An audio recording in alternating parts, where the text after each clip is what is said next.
no? No, non è così semplice, perché il nostro caro David Puente, l'autore di questo articolo spazzatura, è proprio una delle punte di diamante della task force governativa contro le fake news.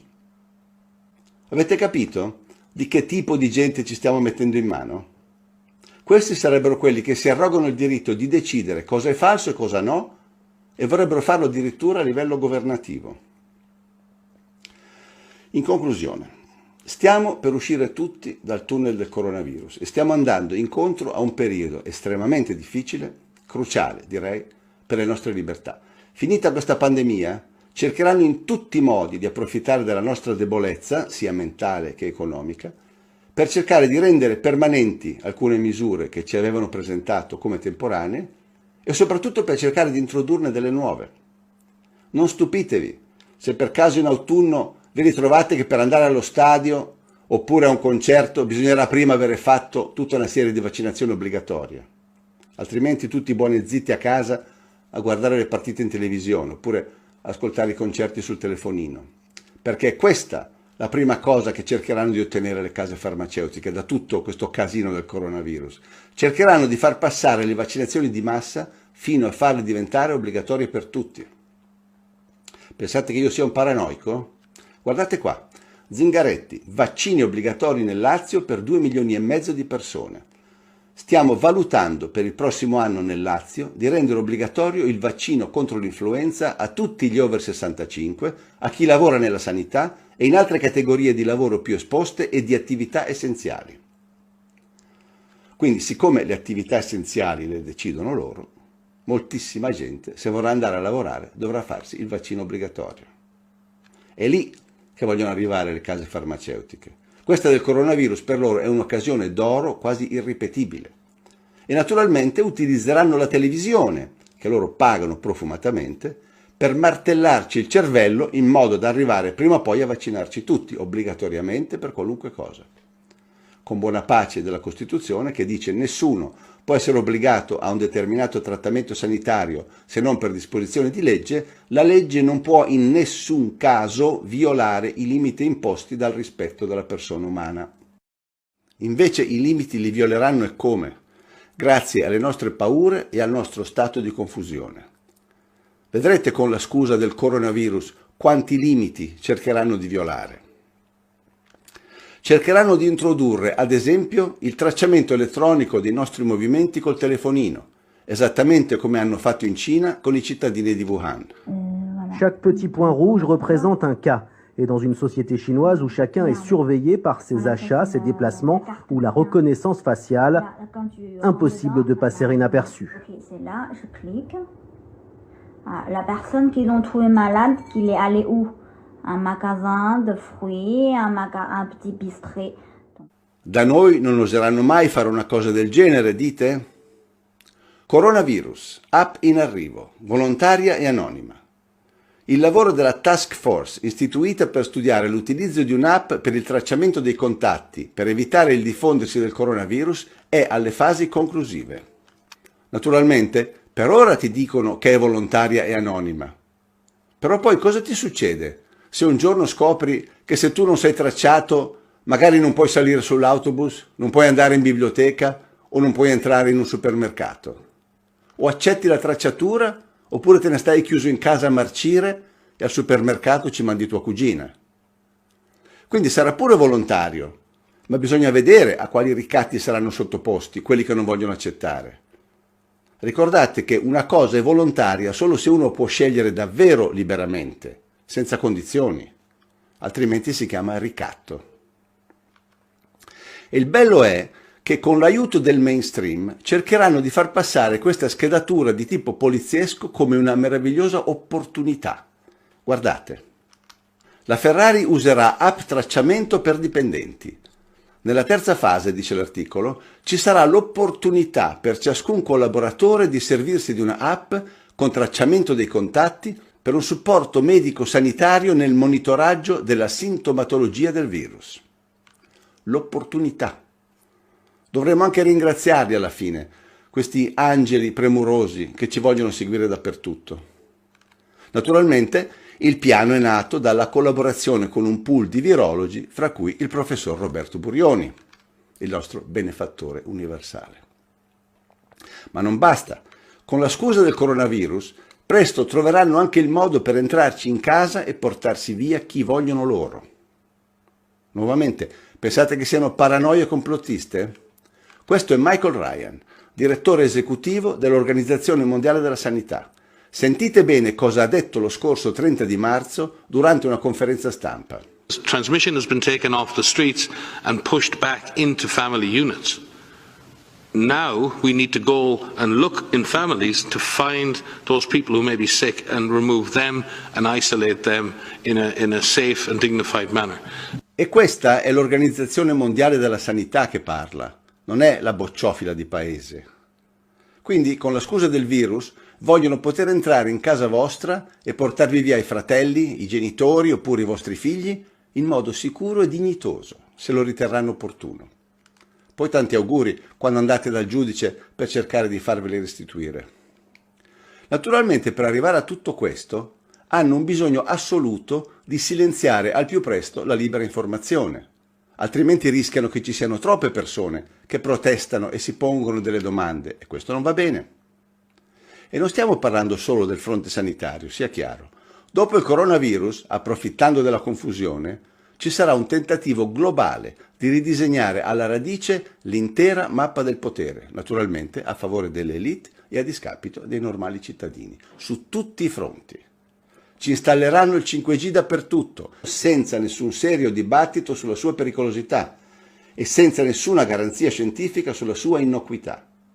E nuovamente useranno le televisioni per invitare i loro esperti a raccontarci che non c'è nessun pericolo e che il 5G è una manna perché aiuta i medici a comunicare meglio fra di loro. Come se adesso i medici facessero fatica a comunicare, no? Usano tutti i segnali di fumo e aspettano con ansia il 5G che arrivi. Ci seppelliranno sotto un debito di centinaia di miliardi arrivati chissà da dove e con chissà quali clausole e useranno le televisioni per raccontarci che va tutto bene e che dovremmo essere felici per tutti questi soldi che ci verranno prestati, salvo poi dover lavorare per i prossimi 50 anni per doverli restituire con interessi molto salati, ovviamente. È questa la dittatura che ci aspetta nel prossimo futuro. La dittatura dell'informazione che manda un messaggio unificato e non tollera nessun contraddittorio. In una democrazia, una voce alternativa all'informazione mainstream è assolutamente indispensabile. Le opinioni diverse sono il cuore stesso del progresso sociale. Senza quello la democrazia muore e si instaura la dittatura del pensiero unico. Non saremo più schiavizzati a livello fisico come una volta con le catene ai piedi, ma lo saremo a livello mentale, con le catene nel cervello, che è ancora peggio perché se controlli la mente delle persone, controlli anche molto più facilmente le loro azioni. Quindi se noi verremo silenziati, non saremo più in grado di difendere voi dalle restrizioni delle vostre libertà. È quindi fondamentale in questo momento far sapere che siamo in tanti e che siamo tutti uniti. Dobbiamo mandare un messaggio forte e chiaro che noi siamo uniti e compatti e che non siamo disposti a farci mettere la museruola da nessuno. Per questo vi chiediamo di far circolare questo video ovunque possibile, su YouTube, su Facebook, su WhatsApp, dovunque riusciate a farlo. Non lasciate niente di intentato, non fermatevi finché non avrete esaurito ogni possibile contatto nella vostra agenda personale. Altrimenti fra poco verremo davvero tutti obbligati a inginocchiarci senza più fiatare di fronte al Ministero della Verità.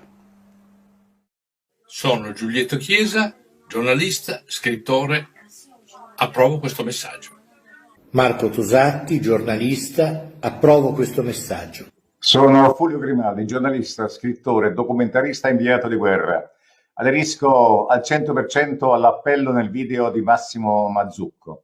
Sono Tiziana Alterio, giornalista e scrittrice, e approvo questo messaggio. Sono Ivan Catalano, ex deputato della Camera dei Deputati italiana, e sono d'accordo con i video di Massimo Mazzucco. Sono Fabio Frabetti, giornalista, direttore di Border Nights, e approvo questo messaggio. Mi chiamo Raimondo Pische, sono un medico chirurgo e approvo questo messaggio. Sono Alessandra Devetag, avvocato del Foro di Trieste, e approvo questo messaggio.